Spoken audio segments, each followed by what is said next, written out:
So my name's Ilana Glazer, and I am an advisor to Origin. I'm also known as the Chief Pussy Officer of Origin internally. That's for internal purposes.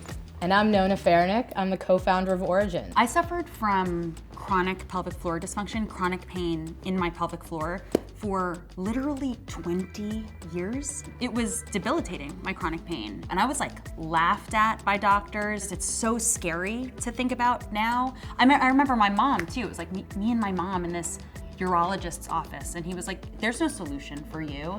And we left so angry and dehumanized. And then I talked about it with my GP and in like my teen years, and he said it was because I was having sex. He said it like he was blaming me for having sex and said I had UTIs, and I went on, I remember 6 rounds of antibiotics, and I fainted from the pain. And the fainting was like just this next level of like, I'm scared. I am so scared. And I've been living with this at that point for 15 years. That's when I went on a search and found healing. The biggest barrier of entry to me is the shame. Sure, I'm 100%. a comedian, I'm a performer. I'm 35. It has taken me, and I continue to heal from the shame. Continue to. It's also truly connected to every fucking thing we do. So we might as like to understand it actually frees us from it. You know, if you don't feel good, you can't do anything. You can't. You can't sit because of your tailbone. Yeah, right. Like how good is that work that you're getting out of it? Something that we really tried to do at Origin is to build up the matriarchy, to think about how to empower women and even the men around them to understand what they're going through and to be part of this journey. And so for us, it's always been really important to start with accessibility and to create a product that's not exclusive and... I mean, it's really feminist, but also anti-racist to have Origin be accessible. I feared that birth was gonna be super painful, that pregnancy was gonna be super painful, and in my experience, engaging with my pelvic floor ahead of time, not being afraid of it, not closing my eyes and waiting to see what happens, but actually having a mental conversation with it regularly made me unafraid, feel in control, and like I was supporting myself.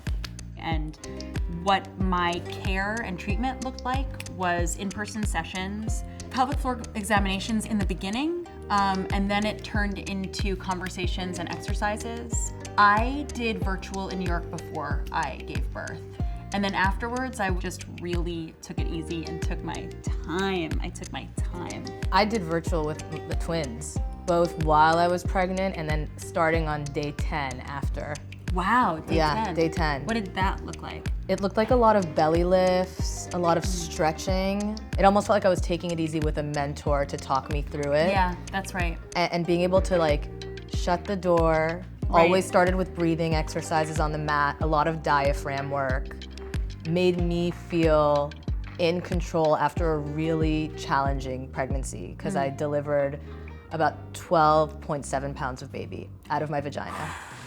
The first step of physical therapy is to strengthen your muscles. It's literally to bring you strength or softness when you need it. We use your own body to heal you. That's right? why also the virtual sessions for me were so much about simply raising awareness. I remember like towards the end, I was just breathing and feeling my pelvic floor just like soften into the couch. Not my vagina, you know what I mean? In my mind, it's like just this like crude wiring of like pussy, you know? But it's like, no, it's my entire muscle that's holding all of my organs, just feeling them soften into the couch and rise off and soften in and rise off. But it's like, I could actually see it as an organizing principle for all of your healthcare because it relates to your exercise, it relates to your gynecology appointments, gut health, you know what I mean? Like it could be this like central focus around which all your healthcare falls. Origin stripped away all the barriers of entry to pelvic floor physical therapy.